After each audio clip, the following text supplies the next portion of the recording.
Иако истекува и втората декада од октомври, жетвата на оризот во Кочанската котлина се уште е во почетна фаза, односно жнејани се само мал процент од засеаните површини.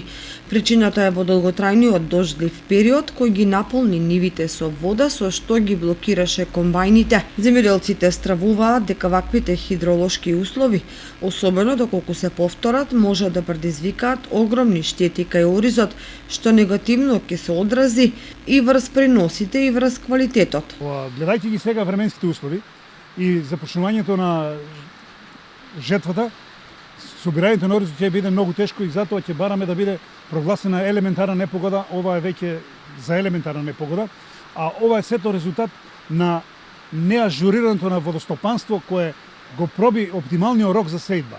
Имаме ние институт кој имаме доктори науки кои кажуваат оптималниот рок за завршување на оризовата сејдба е 7 мај, последен ден. А тие на 7 мај ја пуштат водата веќе во оризовите полиња и ние нема што да правиме, тогаш мора да засееме, а еве го резултатот на таа касна сејдба што се случува сега. Ако беа посејани порано, сега жетвата ќе беше завршена, немаше да имаме вакви проблеми. Од друга страна, постои разногласие кај земјоделците околу рандаманот на оризовата арпа, кој според едни се движи далеко под 50%, а според други достигнува и над 60%.